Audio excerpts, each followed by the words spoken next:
हाल ही में गृह मंत्रालय द्वारा जारी अपनी वार्षिक रिपोर्ट में बताया गया है कि मंत्रालय द्वारा भारतीय मातृभाषाओं का सर्वेक्षण पूरा कर लिया गया है, लेकिन अभी तक इस सर्वेक्षण से संबंधित जो निष्कर्ष सामने आए थे वो जारी नहीं किए गए हैं। आज इस वीडियो में हम इसी पूरे सर्वेक्षण से संबंधित तमाम पहलुओं को जानने की कोशिश करेंगे। जानेंगे कि आखिर ये पूरा सर्वेक्षण है क्या, इसके अलावा भारत में मातृभाषाओं की क्या स्थिति है, संविधान में इस पूरे विषय को लेकर क्या जिक्र किया गया है। मेरा नाम है अक्षय और आपका स्वागत है दृष्टि IAS की इस नई वीडियो में। वीडियो शुरू करते हैं। सबसे पहले वीडियो की रूपरेखा को समझ लेते हैं, यानी इन बिंदुओं की बात कर लेते हैं जिनके माध्यम से हम अपनी चर्चा को आगे बढ़ाएंगे। तो वीडियो में सबसे पहले हम न्यूज यानी खबर पर बात करेंगे। इसके बाद जानेंगे कि भारतीय मातृभाषा सर्वेक्षण आखिर है क्या, ये कोई परियोजना है, उस परियोजना में क्या क्या बातें की गई हैं उसको समझने की कोशिश करेंगे।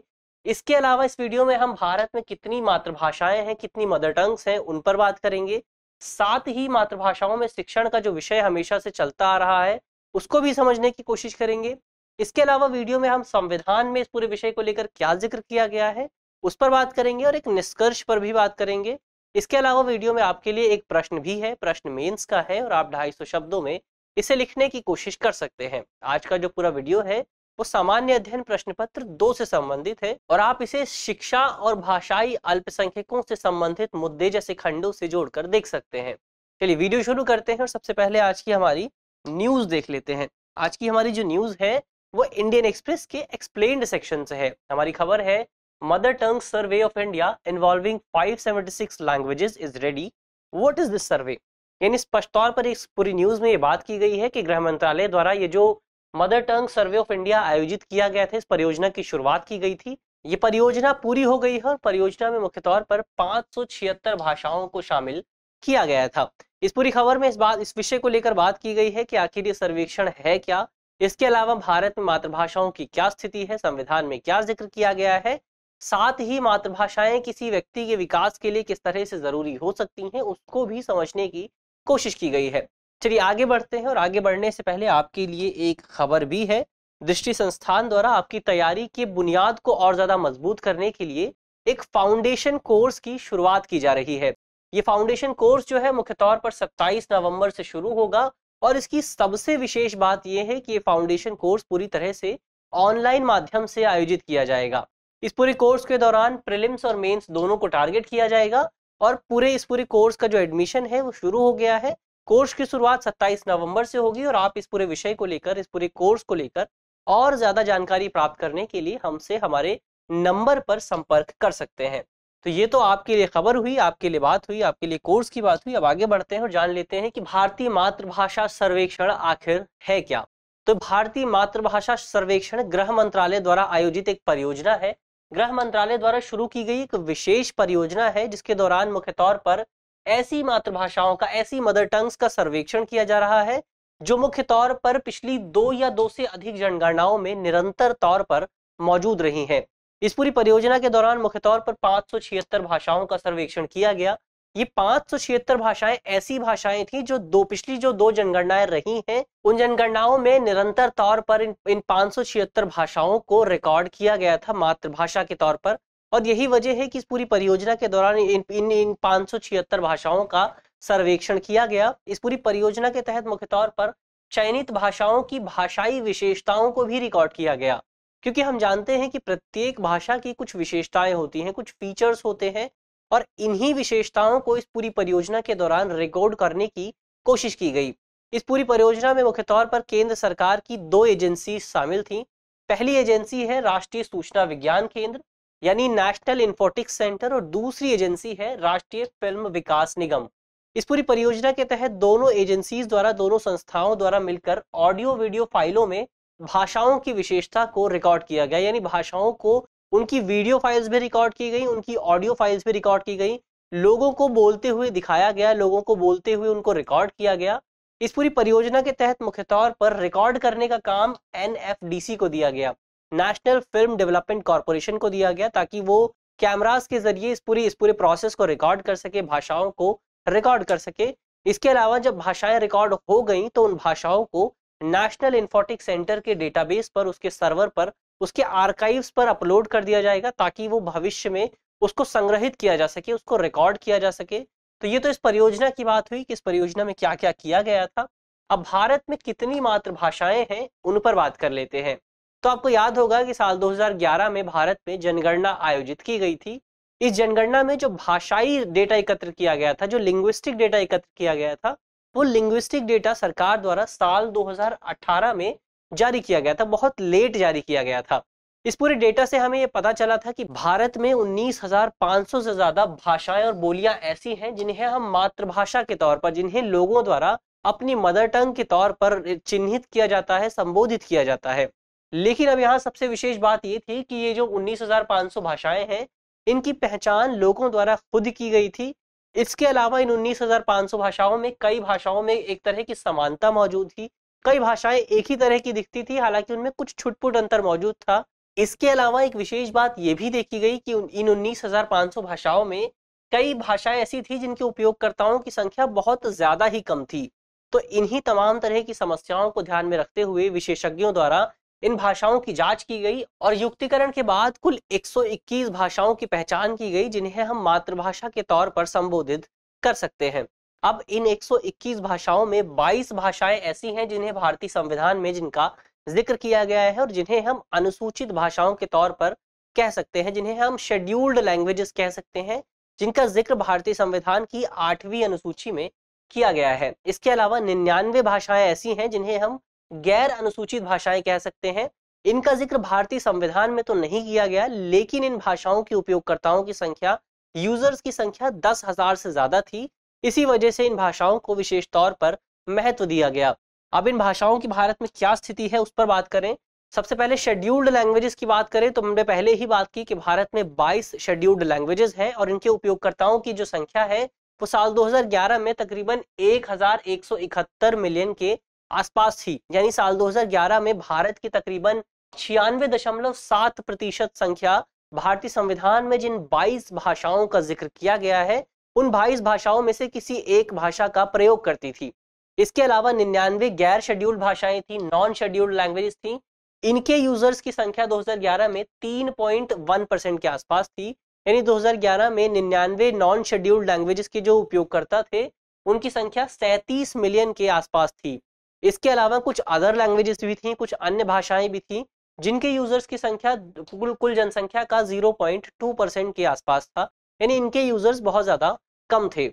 अब जो 22 शेड्यूल्ड भाषाएं हैं उनमें भी 5 भाषाएं सबसे ज्यादा प्रमुख हैं। इन 5 भाषाओं में शामिल है हिंदी, बंगाली, मराठी, तेलुगु और तमिल। यहाँ भी हिंदी का वर्चस्व बहुत ज्यादा रहा है। साल 2011 की ही जनगणना के आंकड़े बताते हैं कि भारत में हिंदी के उपयोगकर्ताओं की जो संख्या है वो 528 मिलियन के आसपास है। यानी भारत की 43.6% जो जनसंख्या है वो हिंदी भाषा का उपयोग करती है, वो हिंदी भाषी है। यानी जाहिर तौर पर भारत में हिंदी भाषियों की जो संख्या है वो बहुत ज्यादा अधिक है, बहुत ज्यादा बड़ी है। तो ये भारत में मातृभाषाओं की संख्या हुई, मातृभाषाओं से संबंधित आंकड़े हुए। अब इस पूरे विषय को लेकर पिछले कुछ समय से, बहुत लंबे समय से ये बात की जा रही है कि क्यों ना हम अपने बच्चों को उनकी मातृभाषाओं में शिक्षा प्रदान करें। तो इसी विषय को लेकर अब हम बात कर लेते हैं।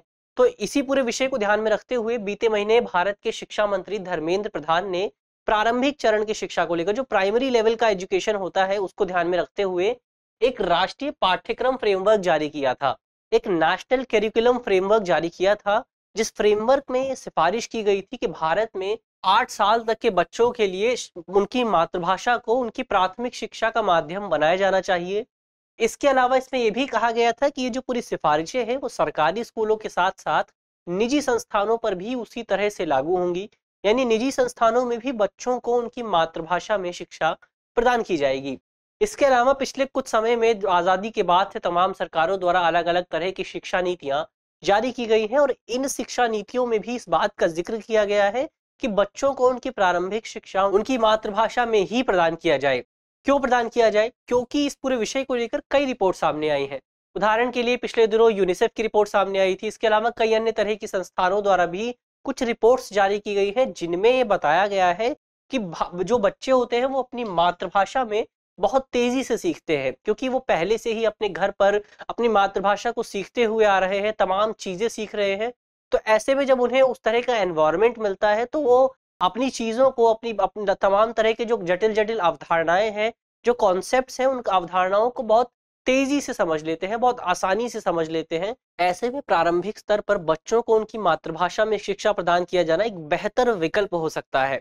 तो ये तो बात हुई मातृभाषा में शिक्षा के विषय की। अब सवाल उठता है कि भारतीय संविधान में इस पूरे विषय को लेकर किस तरह का जिक्र किया गया है। तो भारतीय संविधान के अनुच्छेद 350 ए में कहा गया है कि भारत की सरकार ये सुनिश्चित करेगी कि जो भी भाषाई अल्पसंख्यक हैं, उन भाषाई अल्पसंख्यक समूहों के बच्चों को उनकी मातृभाषा में शिक्षा प्रदान की जाए। यानी सरकार का ये दायित्व है कि यदि कोई व्यक्ति किसी बच्चे की जो मातृभाषा है वो तेलुगु है, तो उस बच्चे को उसकी जो प्रारंभिक शिक्षा है वो तेलुगु भाषा में ही प्रदान की जाए। इसके अलावा भारतीय संविधान में हिंदी भाषा को लेकर भी विशेष तौर पर जिक्र किया गया है। भारतीय संविधान के अनुच्छेद 351 के मुताबिक हिंदी के प्रचार प्रसार को बढ़ावा देना सरकार का कर्तव्य है। यानी सरकार की ये जिम्मेदारी तय की गई है कि सरकार भारत के तमाम क्षेत्रों में हिंदी भाषा के प्रचार प्रसार को बढ़ावा देगी, ताकि हिंदी भाषा को तमाम क्षेत्रों में, तमाम राज्यों में अभिव्यक्ति के एक माध्यम के तौर पर विकसित किया जा सके। तो ये तो बात हुई कि भारतीय संविधान में इस पूरे विषय को लेकर किस तरह के प्रावधानों का जिक्र किया गया है। अब अंत में निष्कर्ष की बात कर लेते हैं। निष्कर्ष के तौर पर हम क्या कह सकते हैं? तो निष्कर्ष के तौर पर हम कह सकते हैं कि भारत में क्षेत्रीय भाषाओं, जो रीजनल लैंग्वेजेस हैं, इसके अलावा मातृभाषाओं को सुरक्षित किया जाना, उनका संरक्षण सुनिश्चित किया जाना बहुत ज्यादा जरूरी है। क्योंकि ये जो भाषाएं हैं ये न केवल बच्चों को और ज्यादा बेहतर ढंग से समझने में मदद करती हैं, उनको सीखने में मदद करती हैं, बल्कि ये भाषाएं भारत की विविध संस्कृति का भी हिस्सा है। भारत की जो डाइवर्स कल्चर है भारत का, उसका भी ये भाषाएं एक अभिन्न अंग है, और यही डाइवर्स कल्चर भारत की पहचान भी है। अंतर्राष्ट्रीय स्तर पर भारत को इसी डाइवर्स कल्चर के आधार पर विशेष तौर पर जाना जाता है। ऐसे में इन भाषाओं का संरक्षण सुनिश्चित करना बहुत ज्यादा जरूरी है। इसके अलावा इस पूरे संरक्षण के प्रोसेस के दौरान ये ध्यान रखा जाना जरूरी है कि जो छोटी छोटी भाषाई अल्पसंख्यक हैं उनको हमें भूलना नहीं चाहिए। क्योंकि हमने पहले ही बात की कि भारतीय जो जनगणना हुई थी 2011 में, उस जनगणना में केवल उन्हीं भाषाओं को विशेष दर्जा दिया गया था जिनके यूजर्स की संख्या 10,000 से ज्यादा थी। लेकिन भारत में ऐसी कई सारी भाषाएं हैं, ऐसी बहुत सारी भाषाएं हैं जिनके यूजर्स की संख्या बहुत कम है। उदाहरण के लिए एक भाषा है निहाली भाषा। ये मुख्य तौर पर सेंट्रल इंडिया में बोली जाती है और इसके जो यूजर हैं वो 2000 से 2500 के आसपास है। इसके अलावा एक और भाषा है जिसका नाम है मरा, जो कि मुख्य तौर पर अरुणाचल प्रदेश के क्षेत्रों में बोली जाती है और इसके यूजर्स की संख्या 350 के आसपास है या इससे भी कम हो सकती है। लेकिन अब इन पूरे भाषाओं के यूजर्स की संख्या बहुत ज्यादा कम है, लेकिन इसके बावजूद भी ये जो भाषाएं हैं ये भारत की भाषाई संस्कृति का हिस्सा है, भारत की विविध संस्कृति का हिस्सा है। ऐसे में इन भाषाओं को पूरी तरह से नकार देना, इनके अस्तित्व को पूरी तरह से नकार देना बहुत ही खतरनाक साबित हो सकता है, खासतौर पर भारत की संस्कृति के लिए, भारत के विकास के लिए, भारत की पहचान के लिए। तो ये तो निष्कर्ष की बात हुई। अब अंत में एक प्रश्न की बात कर लेते हैं। प्रश्न मेंस का है और आप 250 शब्दों में इसे आसानी से लिख सकते हैं। आज का हमारा प्रश्न है कि भारत को अपनी पहचान बनाए रखने के लिए भाषाई विविधता को बनाए रखना जरूरी है। कथन के आलोक में भाषाई विविधता को बनाए रखने में मौजूद चुनौतियों का उल्लेख कीजिए। यानी सबसे पहले तो आपको बात करनी है कि भाषाई विविधता भारत की विविधता के लिए, भारत की पहचान के लिए कितनी ज्यादा जरूरी है। इसके अलावा आपको इस विषय पर भी उल्लेख करना है, इस बात का भी जिक्र करना है कि भारत में भाषाई विविधता को बनाए रखने में किस तरह की चुनौतियां मौजूद हैं। इसके अलावा आप कमेंट बॉक्स में बता सकते हैं कि भारतीय संविधान में हिंदी के प्रचार प्रसार को बढ़ावा देने की जो जिम्मेदारी है वो सरकार को दी गई है, केंद्र सरकार को दी गई है। इसका उल्लेख संविधान के किस अनुच्छेद में किया गया है? मुझे आशा है कि इस वीडियो के माध्यम से जिन बिंदुओं पर चर्चा की गई है वो आपको समझ में आएंगे, और यदि आपके प्रश्न पत्र में इससे संबंधित कोई भी सवाल आता है तो आप उसे आसानी से हल कर सकेंगे। इस तरह की अन्य वीडियो देखने के लिए आप हमारे चैनल को भी सब्सक्राइब कर सकते हैं। धन्यवाद।